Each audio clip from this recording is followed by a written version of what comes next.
Hello again and welcome back to another one. And today we have a couple of topics to cover. One that came out from left field from Suge Knight's Prison podcast when he made some wild claims about Tupac's posthumous album Loyal to the Game produced by Eminem, and rap fans on the internet have reacted accordingly. To be honest, a lot has been coming from Suge Knight lately on social media. Even his ex account has been bashing Snoop Dogg. For instance, he shared this a while back in December. Snoop Dogg, if I didn't have security on him in 95, and in recent days he reacted to Snoop's viral marketing stunt that flopped, and we'll get to more on this in a bit. Today we also have more on Eminem's upcoming song that is featured on Cole Bennett's debut album, new details that have sparked split reactions from fans, and it is another round of speculations that hit social media due to this update, and we'll get to it later. And before we dive in, Eminem's Music to be Murdered by turned 4 a few hours ago. Yes, it has been 4 years since Eminem dropped a new studio album, which is giving mid-2000s vibes when Eminem was on hiatus between Encore and Relapse. And here's some interesting facts about the album. After 4 years, it is certified platinum or higher in 7 countries, the second highest for number of countries for a hip-hop album so far in this decade, behind Pop Smoke's Shoot for the Stars, Aim for the Moon. And overall, it is currently the 5th biggest hip-hop album of the decade and number 1 for hip-hop albums in the world based on pure album sales this decade. What are your favorite songs from the album?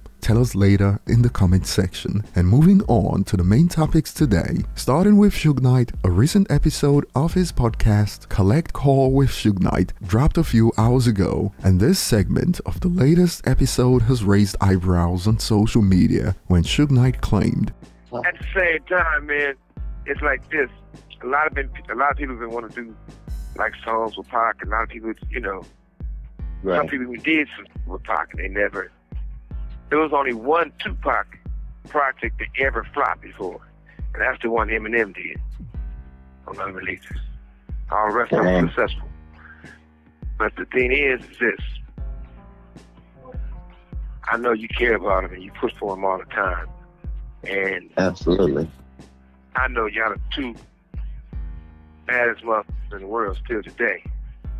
And what you got going on with some of those unreleases with this call and your telephone number. And before we get to it, Suge Knight got his facts mixed up, because if Loyal to the Game is a flop, then nearly every hip-hop album ever released is a flop. And here's what I mean. Loyal to the Game dropped in early December 2004 and was certified platinum early in February 2005. Platinum in 2 months, and this is what Suge is calling a flop. And under Hip Hop DX's report, you can find takes like, the album wasn't very good, but it didn't flop. It went platinum and number 1 on the charts. Pac's Life was the album that flopped. Perhaps Suge is mixing up critical reception with commercial performance, and this got people confused. Flopped? The album with Ghetto Gospel flopped? And some have chalked this down to bitterness. Well, it is Suge Knight. Of course, he's gonna be biased against anything involving M. And check this out, the fact that some people would side with Suge Knight over Eminem specifically when the topic is Tupac and an album done with the support of Afeni herself. Regardless of how you feel about the music, you gotta be an absolute psychopath. Well, we've come to notice a pattern when it comes to the typical Eminem detractor. They don't care about objectivity. But what are your thoughts? Moving on, a few hours ago, more details emerged linked to Eminem's upcoming song Doomsday Part 2, and according to early reports, it is only gonna be 1 minute and 57 seconds long. And apparently, this was how the user found out about the length. I don't have access to the actual song, but I pre-saved the album and moved back and forth between Doomsday and Fallout.